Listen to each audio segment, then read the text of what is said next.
The purpose of the study is to identify the outcome and durability of the Gore thoracic stent graft in use for treatment of thoracic aortic pathology overall. The importance of this analysis is really to look at patients that developed a thoracic aortic dissection and that subsequently went on to be treated with the Gore thoracic aortic device, and look at their outcomes as well as their survivability and the performance of the device itself.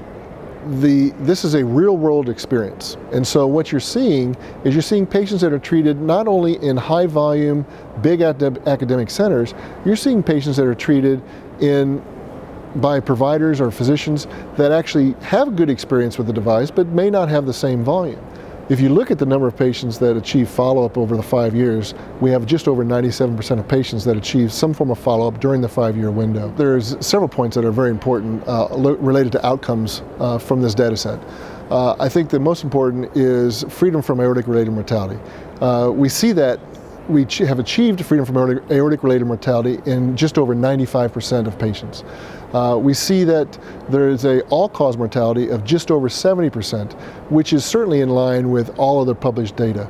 But what that's showing is that these patients are succumbing to issues unrelated to their aorta, but related more than likely to cardiovascular disease, but various other issues. There's a big debate in vascular medical care right now about how and what is the best treatment for aortic dissection. There's several studies that have been published already and some that are ongoing looking at best medical therapy or optimized medical therapy versus optimal medical therapy and the treatment with aortic stent graft device. There's also a current study looking at a randomization of that.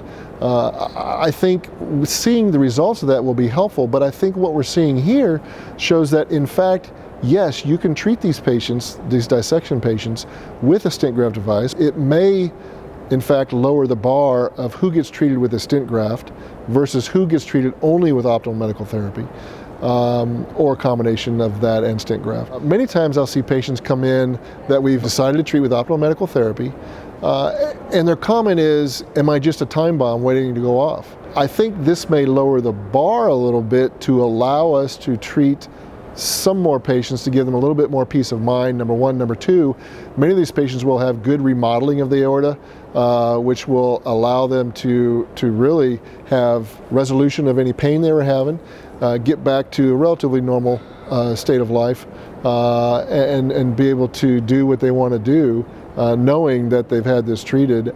I think in my own experience with treatment with dissection using the Gore CTAG device, I've had a real fine ability to pass this through the anatomy. It's conformable to be able to be positioned exactly where you want it to land, which is important in dissection patients, particularly if these go up to the great vessels.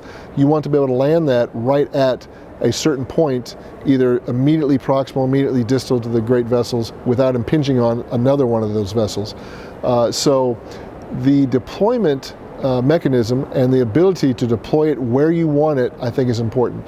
I think the conformability as far as being able to steer the proximal portion of this and bring that down in the face of dissection and combine that with someone who has a short arch or a tight arch is also important, because being able to conform it will also help it to land exactly where you want it to land, getting a good proximal seal, which is very key for a lot of these patients with dissection. I believe that treating these patients with basically relining much of their thoracic aorta is beneficial, both to allowing for the optimal chance for remodeling of the aorta, best chance for longer term outcome and better outcomes overall.